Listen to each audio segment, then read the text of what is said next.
PegLegCraig, and I'll be back after this intro.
Hey, hey, hey, yeah. Okay, here I am again, PegLegCraig. Thank you for coming, sitting in for this week. This week we're going to talk about, who judges the judges, and actually this will be more about DAs than judges, but it's important now that we have reached a point in our society where we have to start making some hard decisions, which is also going to get to my movie review tonight of Citizen Vigilante, which I watched, I loved, and I think it is a poignant message for the times. But anyway, I digress. All right, we have a problem in this country, especially in big cities, where we have district attorneys who refuse to charge people and then talk about their incredible conviction rate when the few people that they do charge actually get convicted. You know, they the only people they charge are people so blatant that, like in Philadelphia, I'm going particularly with Larry Krasner. All right. They only charge people who are so blatant that there is just no way that you could make an excuse for it, even to the most wicked mind. All right. And those are the ones they're calling convictions. Or if you happen to be conservative or on a right-leaning person or a religious person, well, then Larry's gonna get you. I mean, you got charges. You're not going to get that same break that the guy who's been arrested 14 times and just walks in and out of the courtroom like a revolving door gets. All right. But finally, what's happening is some sense has come to things. Now, I thought this was all going to turn around in 2023 when San Francisco came to its senses and got rid of this moron. And I want to share a little bit about him because this is kind of an important thing. That's Chesa Boudin. Okay, he was the prosecutor. I mean, he was the district attorney for San Francisco. He was so bad on crime, okay, that the people voted him out. Now, of course, even AI, if you look up, like, you go through the search engines, you look up Chesa Boudin, right? They'll even say by a heavily financed opposition movement. He was ousted from San Francisco. That is the Democrat capital of America, basically. Everything's Democrat in San Francisco. Every single thing. Okay? And this guy was so bad, even his own people didn't want him anymore. All right. Now, let me tell you a little bit about him before I get into Larry Krasner. Chesa Boudin his parents were arrested during the Weather Underground situation when they bombed and killed the security guard with the bombing. And he ended up being raised by Bill Ayers and Bernadine Dorn, who are the people who started Barack Obama's political career on the couch in their living room. I kid you not, if you remember back that far. Okay. This guy is a product of that kind of upbringing and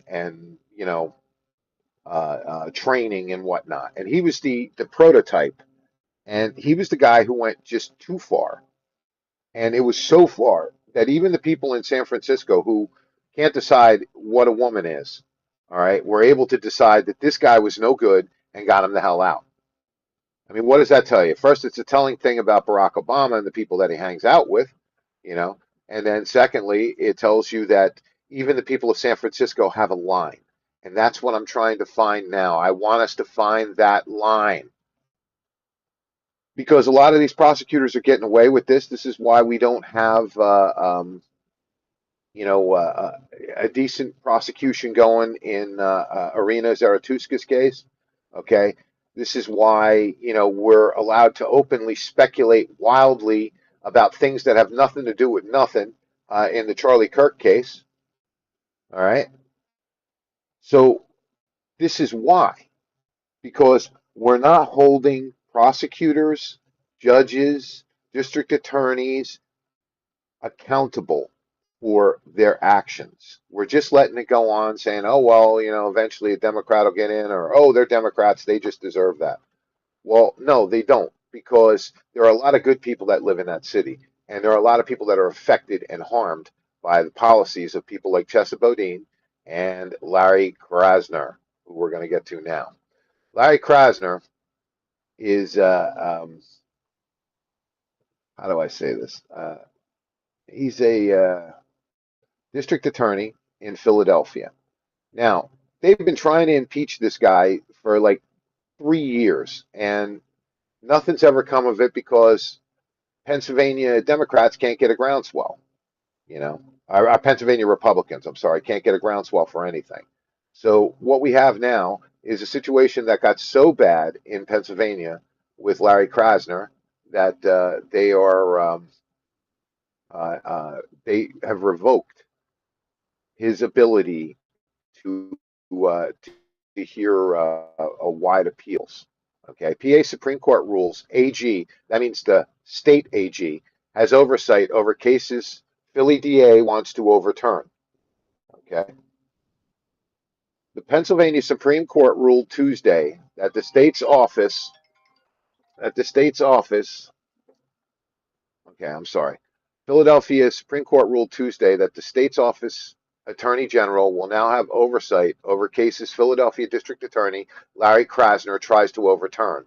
The ruling stems from a case involving LeVar Brown, who was found guilty of the murder of Michael Richardson in 2004. In 2005, another Philadelphia jury found Brown guilty of the murder of Robert Crawford. Brown sought relief under the Pennsylvania Post-Conviction Relief Act, known as the PCRA. His first attempt was denied, but the second time he sought relief, the DA's office agreed that Brown was entitled to a new trial. But when family members of the victims heard, they asked the state Supreme Court to intervene and review the concession. In its decision, the Supreme Court reversed the order granting Brown a new trial. Pennsylvania Attorney General Dave Sunday released a statement saying, the Supreme Court of Pennsylvania has exercised its King's Bench jurisdiction to review the case. The court held that the DAO's concession was not reliable as it had failed to disclose material evidence, submitted a fake stipulation, misrepresented facts, and opposed a required evidentiary hearing. All right. Now, if he's willing to be that dirty in defense of a murderer, okay, then how dirty is he willing to be, with everything else that he does in the city? And let me tell you something. Philadelphia is a horrible city when it comes to crime. There are sections of Philadelphia, now mind you, that they way precede Larry Krasner, but it's only gotten worse, and those areas of the city are only branching out wider now. And now areas that aren't used to having crime in Philadelphia are starting to see crime because of their district attorney, because he's weak on crime. This has to stop. The opinion stated, our duty to safeguard justice compels us to order that in all PCRA cases in which the DAO concedes relief, the PCRA court shall afford the OAG notice and the opportunity to intervene before ruling on the concession. The ruling explained that the independent assessment and participation of the Attorney General's office will enhance the reliability of the proceedings. Yeah, basically they're saying he's too incompetent so we need to do it for him. The opinion also put DA Krasner on blast. There you go. It states again and again the DAO has made unreliable concession unsupported by facts and law.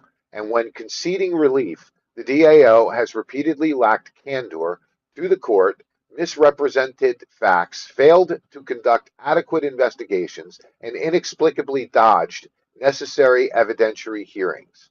In a 2-minute video, Krasner responded to the ruling.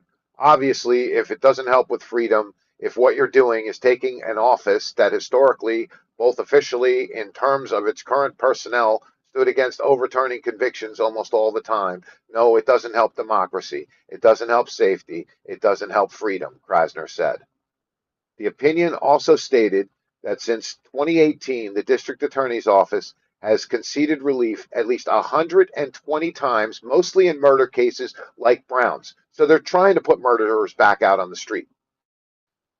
There have been numerous instances of untrustworthy concessions, lack of candor, misrepresentation of facts, lack of adequate investigation, and avoidance of hearings. And the problems are poised to continue, the ruling stated.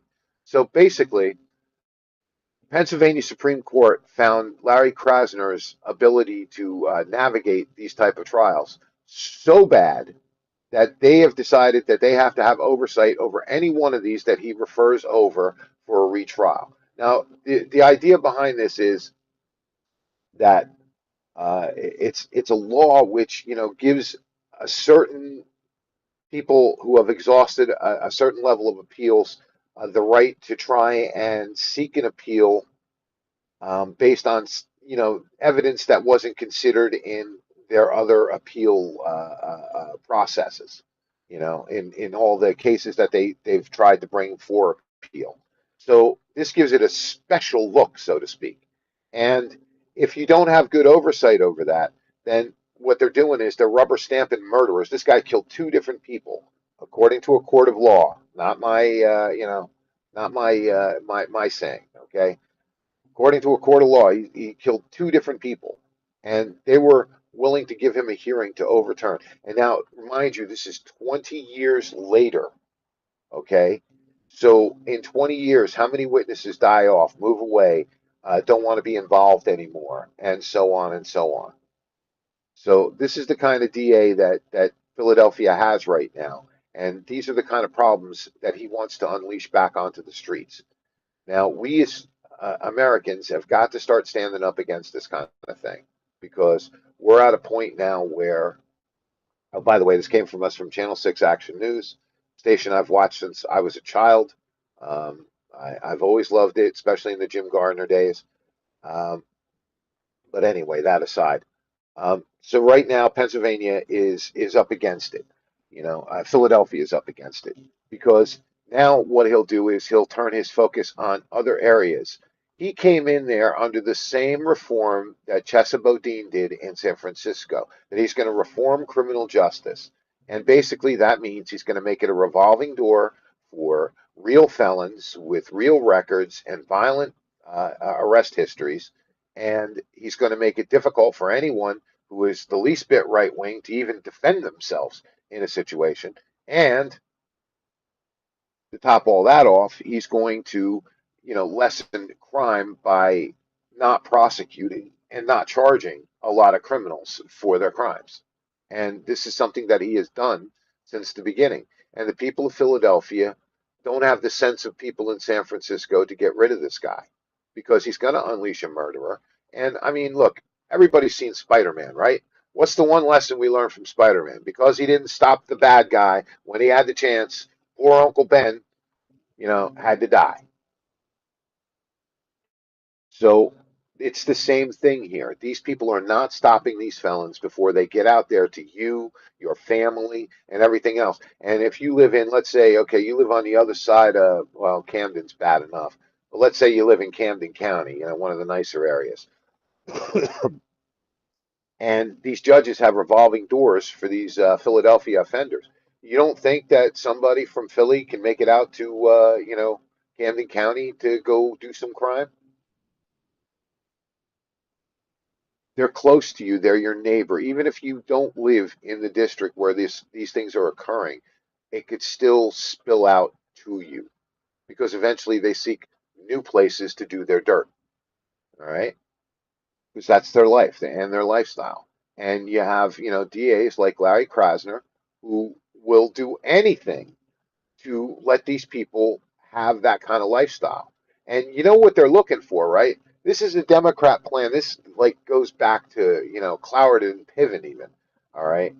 Um, this is a plan where they want to break down society, where they want you begging so bad for the authorities to step in. And the Democrats rule all these cities where all this is happening. So they'll be the authorities that step in and they will impose their own martial law with their own rules involved in it. Yeah. And that's what we're heading for in the big cities until we start taking these people on. And it's not just in the big cities now, it's trickling out into the smaller cities and into some towns. All right. And we, as Americans, as good Americans, have got to start remaining cognizant of these people. If they're anywhere near us and around us, then what can we do about them? Finding out what we can do about them. And here's something different, okay? Instead of you're online, oh, this guy in my district is the worst guy in the world, and you're saying it to 20,000 people who don't give a damn because they don't live anywhere near your district. All right? Instead of going that route, and I mean it's fine, go that route too. Go the route where you start forming communities. All right, you're going to need that anyway because if there, a civil war ever breaks out between the right and the left, you're going to want to know who your friends are and who your enemies are, and you're going to want to know who has your back, and you're going to want to have a plan. Now I'm not, an Alex Jones guy. I'm not saying society's going to fall apart tomorrow or anything like that, but I mean we're heading in a direction where something like that is a very, very good possibility. I mean, you see how, we're forming lines pro ICE, against ICE. All right. And then you have all these people coming in and attacking, ICE while they're doing their job. They're just federal agents. There was a time when both sides respected the feds. Now, mind you, again, the feds abused that respect in doing some of the things that they've done over the years. But at the same time, the rank and file, people doing their jobs, we got to respect it until we know otherwise. And this is not happening anymore. And now what's going to happen is eventually there's going to come a crackdown. It can't keep going on like this. And I don't want a federal crackdown because then we really are living in Alex Jones times, you know. But it may have to happen. You may have to start deploying National Guard, which is still under the state. But I do believe that a president can supersede or at least get a decision by a court to supersede uh, the state's use of the National Guard because they've been deployed to wars in Iran, Iraq, and so on. So um, we have to think very carefully, and we have to start doing something now at the retail level. We can't rely on this person up in government or that person up in government to come and save us from ourselves. Okay, we're just not built like that, and we shouldn't be built like that, and that's not how our founding fathers were built. All right. Now people say, well, there's so many people that what can we do? Right. It took 3% of the American population to stand against England to create the Revolutionary War. All right. So all we have to do is put together our little groups of people and interweave these groups somehow. And of course, feds are going to infiltrate. Democrats are going to infiltrate. People are going to pull the Tucker Carlson type of thing where they come in as a Trojan horse, all filled with all the causes we love, and then suddenly turn for whatever reason they choose to turn. All right. That's where we're heading right now. And we have to stop heading in that direction because what's going to happen is, you know, if we don't come together and stay together, no matter what they try to do to us, then we are divided and we are much easier to conquer. And you can have all the best armaments in the world. You can be ready with, ammunition, food, and shelter for the next 20 to 25 years. And it doesn't matter because you don't have anyone backing you up. They can always send superior forces in. You know what I'm saying? And I don't want to see America come to that kind of thing anyway. But I'm saying if we do, we should be ready for it. And again, don't join established orders and whatnot. I mean, every one of them that I've loved have all been infiltrated. The Oath Keepers, the Proud Boys. Um, you can go down the line. When I was in Washington, D.C., I actually saw a thing for, those marching government guys. I can't remember the name of them now. Freedom Front or something like that. Uh, I saw one of their stickers up on one of the things. It was just too clean and too, lacking personality, too sterilized to really be. I wish I had the picture to show you. Um, I'll put it up somewhere. Anyway, these kind of organizations are just too easy to topple. But if you form small coalitions within the areas that you live in, all right, it's much easier when you know the people that are involved in your group and they're your neighbors, so you know what kind of contact they have with the rest of the world. All right. B, it's better because when they do come for you, you know that Joe, Jim, Bob, and Bill can all get together in one town if they have to for some reason. If the left starts going crazy with riots, you know, or something along those lines, if there's suddenly a crime wave, blackout, all these kind of things, right? You guys can help each other. You can watch out for each other. You can be in radio contact, whatever else, because you have to use unconventional means. There are ways of jamming telephones, there are ways of jamming radio signals too, but you got to try and have every avenue available to you that is possible to communicate with one another in these situations. But anyway, the reason why I'm going after these kind of people is because these are the people that are leading us to, this type of situation. And I don't want to see it come to that. There's no reason why it should, and there's no reason why the Larry Krasners of this world can't be voted out of office and run out of town at the same time. Now, here's a judge that finally got some, which I'm glad to see. All her motions were rejected, and she there it is, backdoor Hannah. That's right. That's forgot her last name, Hannah something. It'll come to me in a second, or I'll find it in my notes, which would be even smarter, huh? So Hannah there, she got some bad news this week in her hearings. Um, I'm not really going to get into all the specifics of that because I didn't read the decisions or anything. I only heard about it when I was looking up different judges and people like this. It's Hannah Dugan.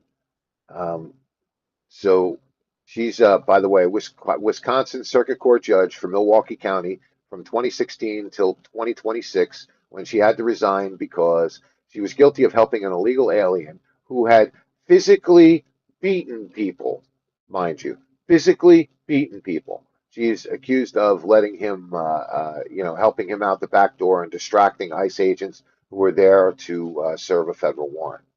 So Hannah Dugan's done. I think I have an even prettier picture of her if we're interested. There we go. And this is the picture of justice. When they arrested her. Geez, how do I get to it? Here we go. Um, when she got arrested, here's that sorrowful face. Now, like I said, she wasn't just helping like some, poor illegal alien who came here and got busted by ICE and his only crime was crossing the border, illegally, which is still a crime. But this isn't how that got started. Here's what this guy did. I mean, he actually beat on his own family members. All right. He was convicted of violent crimes, or he was facing charges of violent crimes. And ICE had a detainer on him because of it. And this woman here, like I said, distracted the ICE agents, bringing them to the office. And then at the same time, somehow, apparently she can be in two places at once. She, walked this guy out the back door. It's deplorable. And if judges cannot do their job and protect the citizenry from people who would be violent against them, from people who would raise hands against them, then they don't need to be in office. And again, all the things that we go after doctors for with malpractice and all that, Why isn't there a smart team of lawyers getting together and starting to sue these judges for malpractice? I know that there's got to be some kind of precedent issue or whatnot, but there are some of them that have shown such a level of incompetence, that I think that we could actually make a case for malpractice, that they're purposely unleashing this on society. I mean, Larry Krasner has got to be living proof of that. 120 murder cases he's trying to overturn. That lets you know where Larry Krasner is coming from. And that brings me to my movie review this week. I'm going to start reviewing more movies because entertainment really is my main field. And this one here is Beauty, and I urge everyone to go see it. Now, there's a couple of scenes that are a little over the top, and there are decisions I wouldn't have made in the protagonist's shoes. However, this movie sends a message. This movie gives a message, and it's going to be banned all over the world. Believe me. All right, that's why I wanted to get it to you here first. Here, all right, it's going to be banned everywhere. So get this movie, however you have to get it. All right, if you can't get it, write me an email, PegLegCraigJ@gmail.com, and I will help you.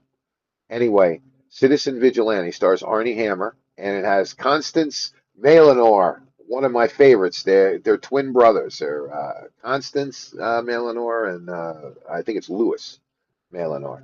Uh, I don't know if they're twins, but they're brothers. And so many movies you see those guys in, and you think it's the same guy, and you're like, wow, how does this guy get, in all these movies? And it turns out that they're brothers. But anyway, we'll get to them another day because I like to honor character actors. I think they are fantastic. Anyway, this movie, Citizen Vigilante. All right, this features Arnie Hammer, and he is playing a sort of right-wing version of a V-type. All right, he is seeking justice for people on the streets who are plagued by crime from aliens, people that come from other countries. All right, people where we're suddenly asked to adapt ourselves to their, inability to adapt to our society. No, that's a bunch of crap. All right, look, it is basic human nature. You don't rape women. All right, you don't abuse people. You don't rob people. You don't kill people. There is no cultural difference with any of that anywhere.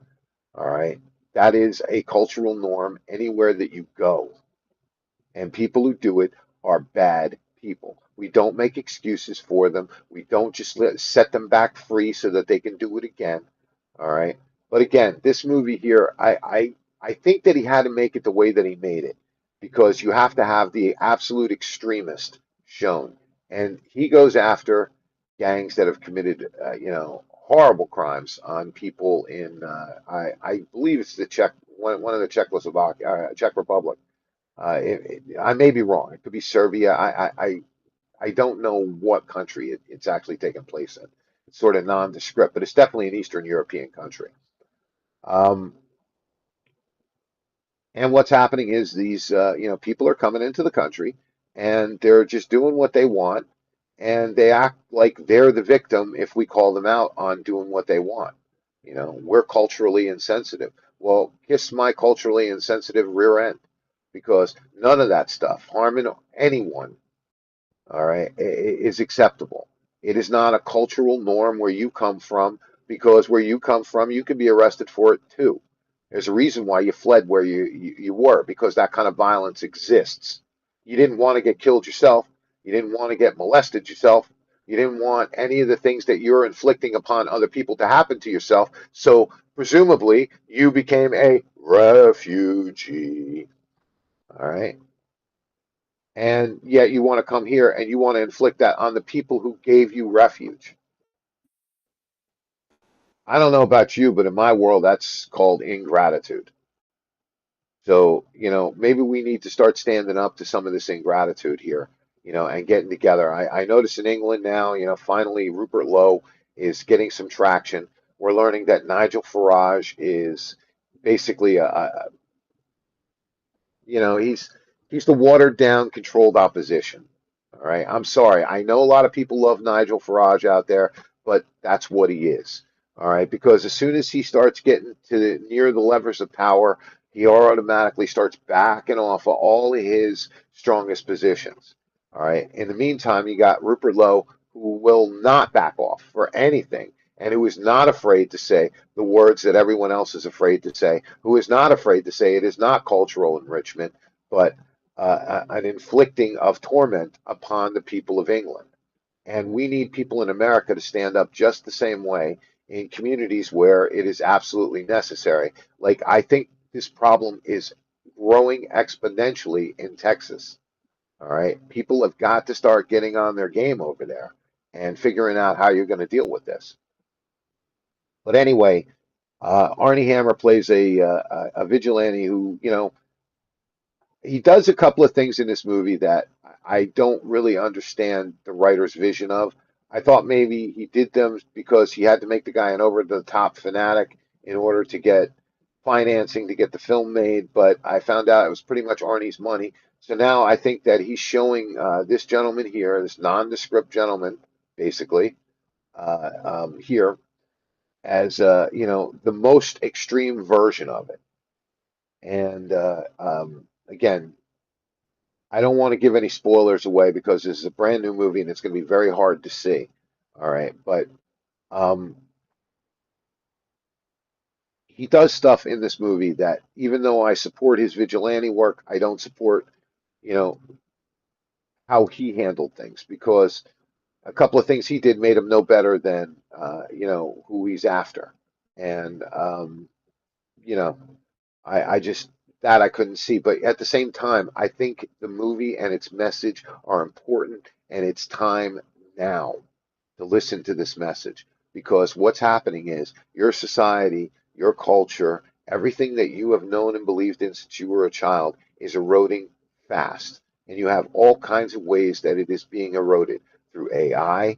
When I looked up Chesa Boudin on Google, because I was trying to get some specifics about him and Bernadine Dorn, I found that the AI was actually writing, oh well, he was ousted in a big finance. I know I mentioned this earlier, but it's important.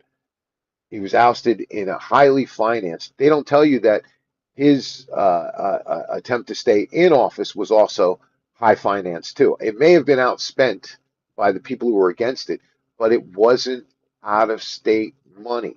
It was in city money that was part of the attempt to oust him. Now, if you're familiar with another YouTuber, his name is Metal Leo. All right. Metal Leo, Metal Leo. He goes to all these cities on the West Coast and he shows you how many businesses are closed. I mean, San Francisco is just one big doom loop now. All right. The Tenderloin, doesn't exist anymore. It's just a few scattered shops here and there when it used to be, a thriving metropolis of, culture and places to go. And if you watch Metal Leo's videos, especially from when Chesa Boudin took office, this is when all of this started, this mass exodus of businesses. And San Francisco still not recovered to this day. There seems to be a little bit of a resurgence in the smaller businesses opening up again. But as far as big business goes, I think their office space in Frisco right now is 60, am I right? 60 some percent unoccupied. It may be more than that, actually. News for Real People. I forget the guy's name, Reynolds, his last name. I can't remember his full name. But anyway, he um, uh,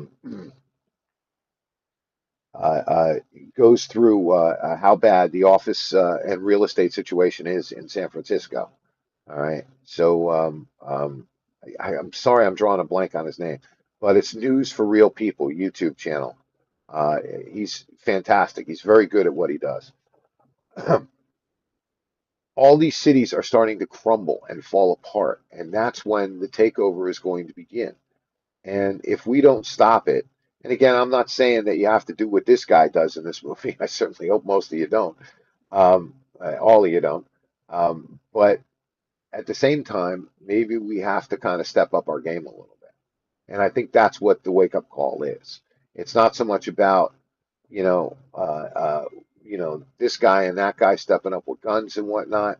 It's more about, us standing up for our own people and putting a stop to this alien, illegal alien, legal alien, sanctuary seeker nonsense that has gone on in this country for a long time. We don't want to get as far gone as England is because we're not even sure England can turn the dial back at this point. At this point, that so much toothpaste is out of the tube. I don't know how they get it back in over there. I pray for them and I hope for them, but the best thing I can do is make sure that I do my best, do my part to make sure America doesn't become like that. So I recommend this movie to everyone. I loved it. Again, there are parts of it I did not like, and you'll know as soon as you see them. But at the same time, the message of this movie is absolutely essential to all these nihilistic beings who are willing to, destroy other people's lives just for the sake of their own virtue. Okay, so I recommend it. Citizen Vigilante, Arnie Hammer, Constance Malinor. I know I always pronounce their names wrong. I'm sorry. You got to see it. It's definitely worth, finding out. So it's definitely worth seeing. All right, so we're gonna pivot off of judges now. Again, there are a lot of states and a lot of places where there are, these judges and these prosecutors that keep overturning things and keep letting these violent felons back out on the street so they can menace you, me, and our families, our innocent families who can't protect themselves. Okay? This has to stop. We have to come together. If we can't come together about this, then we're going to lose the country. I don't care how much rhetoric you got. I don't care how much you're winning the battle on social media. The whole country's eroding underneath you in the meantime. What you're doing is you're spreading icing on the cake. In the meantime, the cake is about to collapse. All right? So we got to get together here and we got to start sending a message out there that this won't be tolerated anymore. And when illegal aliens do something, we've got to demonstrate. Maybe we don't have to do it the same way the left does, but we're the right. We're inventive. Think of something. I'm sure we can. Okay, let's move on to happier topics. Um, these are the people that we pray for and we don't forget.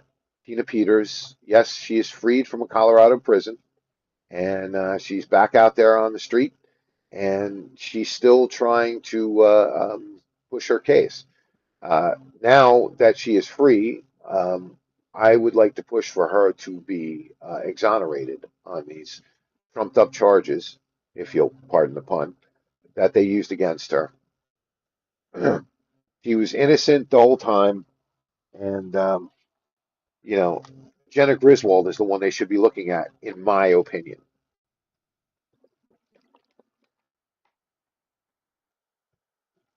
Okay, we always pray for DJ Daniel.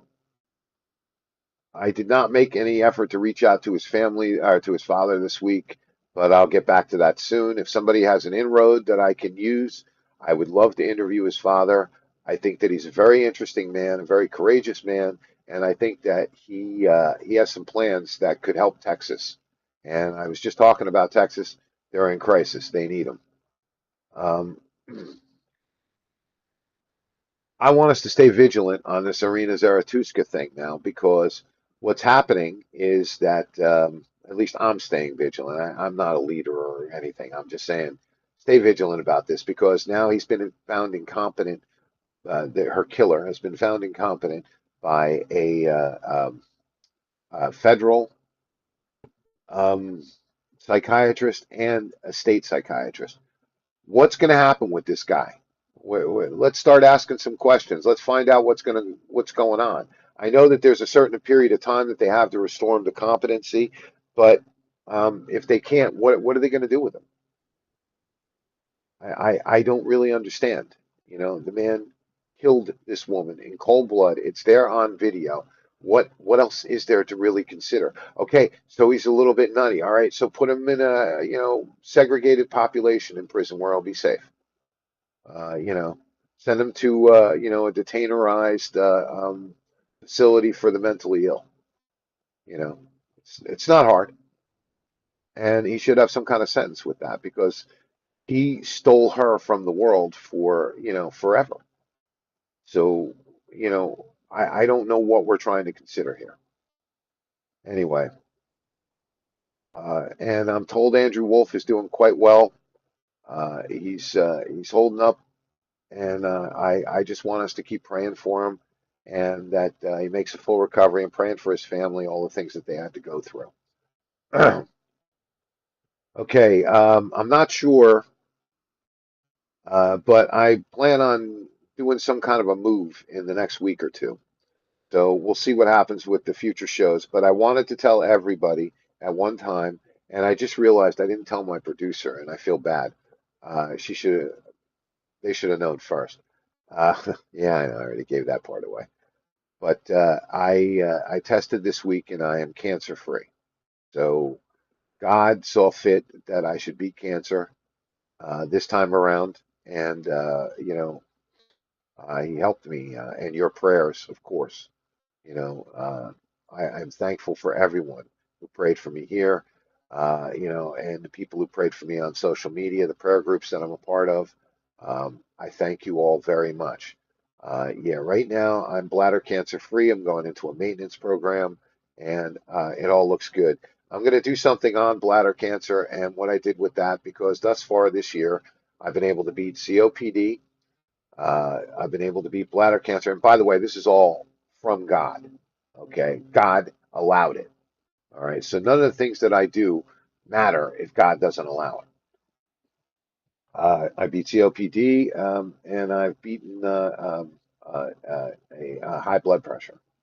So I'm going to share all the secrets with you along the way. I probably should make a separate video on each one. Now, all these videos is me doing what worked for me. What you decide to do with that information is entirely up to you. I am not a doctor. I'm not a holistic practitioner.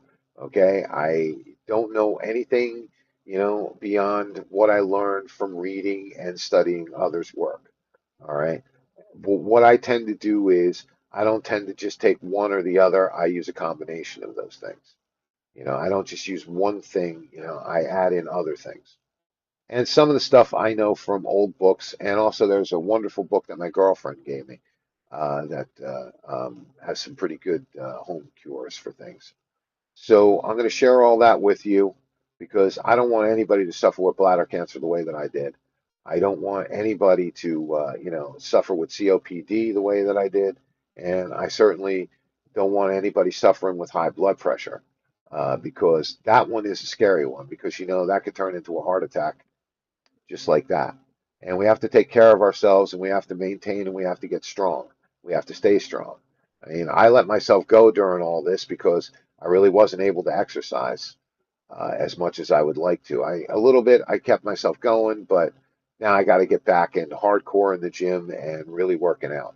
And now that I'm cancer free, that will be a whole lot easier for me. So, like I said, I'm making a move. I will have probably a new place within the next 2 weeks. Um, I hope that you'll stay with me on this.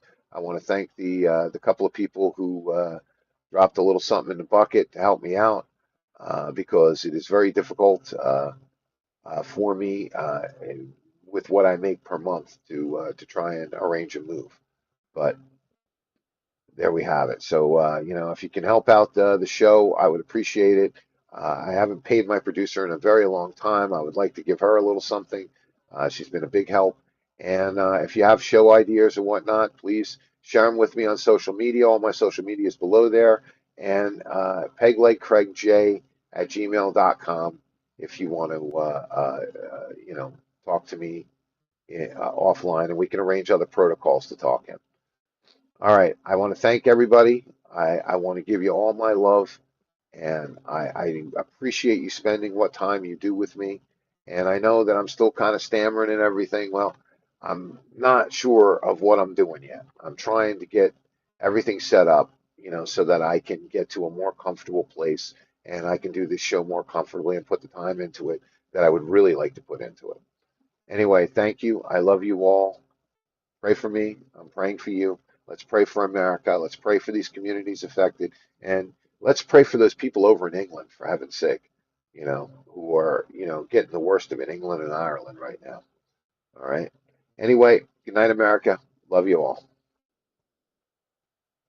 Father Murray, can you take us out? And I stood upon the sand of the sea, and I saw a beast rise up out of the sea, having 7 heads and 10 horns, and upon his horns 10 crowns, and upon his heads the name of blasphemy. I'll identify these people, who they are and what they're doing, because one of them gets a deadly wound. And the beast which I saw was likened to a leopard. That's one that changes spots. That's your Kenite. And his feet were as the feet of a bear. That'll take in Roosh. And his mouth is the mouth of a lion, his tearing. And the dragon, who? Satan himself, the old dragon, gave him his power and his seat. What again does this word seat mean? Throne. The dragon himself gives the one world government its throne. That means its power. You might wonder, many people would say, well, how could all these nations from Tahiti, from Bahrain to Egypt, Syria, Jordan, Yemen, how could all of them at the same time rise up? They got something in common, my friend. And we're talking about somebody that's going to give it a throne, not just a seat, a throne. What happens then? Verse 3, and I saw one of the heads as it were wounded to death, and his deadly wound was healed, and all the world wondered after the beast. Who healed that wound? Well, read the next verse. And they worshipped the dragon, which gave power unto the beast, and they worshipped the beast, saying, who is like unto the beast, who is able to make war with him? The one world government, you can't make war with that. Why? There's no government to go against it. It consumes the world, but not God's elect. This is where you've got to understand, and this is why you've got to have strong faith, is to know as long as God is with you, who can be against you? Nobody. As long as you are armed with the sword of the Lord, the truth, and you understand what's happening in the world, God protects you. You and He make a majority, and you can count on that. You can believe it.